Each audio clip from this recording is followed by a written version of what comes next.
Senhor Presidente da Mesa do Congresso Nacional, Senador Rodrigo Pacheco, Excelência. Senhor Presidente da Câmara dos Deputados, Deputado Federal Artur Lira, Excelência. Senhor Presidente Supremo Tribunal Federal, Ministro Luís Fux, Excelência. Senhor Presidente da República de Cabo Verde, José Maria Pereira Neves, Excelência. Senhor Procurador-Geral da República, António Augusto Brandão de Aras, Excelência. Senhor Presidente José Sarney, Excelência. Senhor Presidente Michel Temer, Excelência. Senhores Presidentes Edison Lobão e Mauro Benevides, Excelências. Senhor Presidente da Assembleia da República de Portugal, Excelência. Senhores representantes do Presidente da República de Moçambique e da Assembleia da República de Moçambique, Excelências.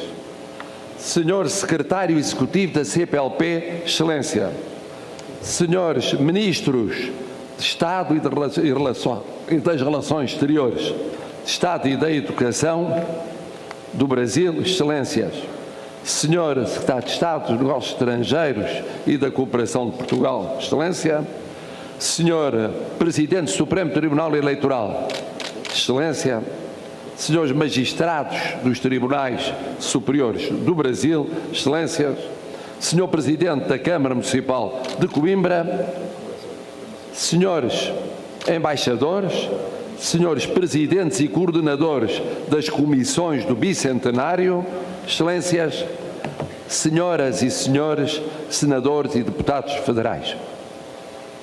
Em nome de Portugal, que o mesmo é dizer de todos os portugueses, agradeço emocionado o honroso convite de Vossa Excelência e ilustre amigo, Senhor Presidente Rodrigo Pacheco, para usar da palavra nesta Casa da Democracia, na sessão solene de celebração do Bicentenário da Independência do Brasil. Foi há 200 anos que Dom Pedro, filho primogênito do rei de Portugal, Dom João VI, proclamou a independência, assim selando um caso singularíssimo na história contemporânea com o seu lendário grito independência ou morte. E o 7 de setembro de 1822 deu expressão irreversível a tantos gestos inovidáveis. O fico pela vontade do povo em 9 de fevereiro. A aceitação do título de defensor do Brasil em 13 de maio. A reunião dos constituintes no Rio de Janeiro em 3 de junho. O impulso lealíssimo da Imperatriz Dona Leopoldina. Mas também, e do mesmo modo, tantas lutas pela libertação do domínio de 322 anos, desde que os brasileiros originários conheceram os portugueses, e depois as suas capitanias e o seu império colonial. Império colonial que lhes daria língua, vivências religiosas e culturais decisivas, unidade e dimensão únicas e até, transitoriamente, a originalidade de uma capital do Império fora da capital desse Império. Mas lhe custaria, e a um sem número de africanos, escravidões, explorações e discriminações seculares, tão fundas que não cessariam de um lado e do outro do Atlântico com o mero assomo histórico de Dom Pedro. Dom Pedro, esse intrépido e corajoso livre pensador, amante do risco, que em menos de 35 anos seria imperador do Brasil, rei de Portugal, atravessaria os Atlânticos várias vezes e morreria logo após a vitória numa guerra civil pela liberdade e pelo trono da sua filha, nascida no Brasil, mais tarde Rainha de Portugal, precisamente no mesmo quarto em que havia nascido antes de tão intensa e aventurosa vida. Excelências, 100 anos depois do 7 de setembro de 1822, após a histórica primeira travessia do Atlântico Sul pelos portugueses Gago Coutinho e Sacadura Cabral, aqui viria ao Brasil para ser recebido em sessão solene do Congresso Federal o porventura mais formidável tribuno lusitano do início do século XX, o presidente António José de Almeida. E como não recordar o seu inexcedível depoimento perante o Congresso brasileiro? Como não ficar emudecido perante passagens memoráveis dessa sua fala, marcada pela substância e o estilo da época, certamente, mas sempre notabilíssima. Cito: "Não venho aqui", dizia António José de Almeida, "em nome de Portugal, felicitar-los pela vossa independência, num como que cumprimento protocolar, no fundo do qual alguém poderia encontrar qualquer vislumbre de resignação. Não, o meu intuito é mais rasgado e é mais profundo, é mais sincero, sendo sempre leal. Não tenho dúvida em lhes dizer que estou aqui, em nome de Portugal, para agradecer aos brasileiros o favor que eles nos prestaram, a nós proclamando-se independentes no momento em que o fizeram." Rapidamente me explico. Nós, portugueses, fomos grandes inventores de mundos, fomos prodigiosos semeadores de civilizações. Os nossos braços pulsantes fizeram surgir das ondas, em toda a parte do globo, terras novas ainda beijadas pelo ar salino das águas que as envolviam. Assim foi. Mas nós, a alturas tantas da nossa empresa formidável, estávamos, sem dúvida alguma, pelo próprio ingente esforço que empregáramos, um pouco exaustos e debilitados. Se o Brasil se não tivesse proclamado independente na hora em que o fez, que aconteceria? Que seria dos senhores? E que seria de nós? Que seria dos senhores retalhados, sujeitos à cobiça de adversários e inimigos que lhes tomariam conta desta ou daquela parcela, deste ou daquele trato de terra? E que seria de nós, portugueses, que sem podermos, nem devermos conservá-los sob a nossa ação, sob a nossa tutela, tudo teríamos perdido aqui: a hospitalidade para os nossos compatriotas, a manutenção de nossas tradições e, mais do que isto, essa língua admirável que falamos. Excelências, 100 anos mais passaram sobre a eloquente confissão do presidente António José de Almeida. Confissão que é, a um tempo, gratidão perene ao Brasil por ter sido incansável, porfiado, corajoso na sua pugna pela independência. Um século volvido, o que vos venho dizer em nome de Portugal e de todos os portugueses é que vos agradeço mais ainda do que em 1922, por um longo e rico caminho de que ficamos e ficaremos sempre devedores.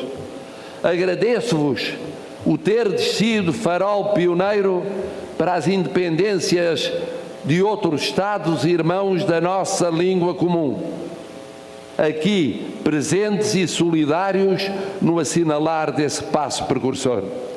Agradeço-vos a própria criação da comunidade que integramos e que se integra e que se cruza com tantas outras, que teve a sua raiz num brasileiro de eleição, José Aparecido de Oliveira.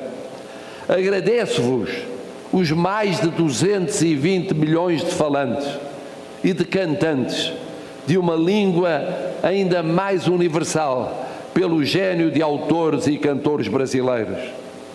Desde 22 escritores como Mário Andrade, Manuel Bandeira, João Cabral de Melo Neto, Carlos Drummond de Andrade, Vinícius de Moraes, Clarice Lispector, João Guimarães Rosa, Graciliano Ramos, Jorge Amado, Cecília Meireles, Mário Quintana, Monteiro Lobato, Lígia Fagundes Teles, e músicos como Heitor Villa-Lobos, Chiquinho Gonzaga, Ari Barroso, Cartola, Luís Gonzaga, João Rubinato, Dorival Caymmi, Tom Jobim, Baden-Powell, Elis Regina ou Cazuza, só para evocar alguns dos muitos que já nos deixaram.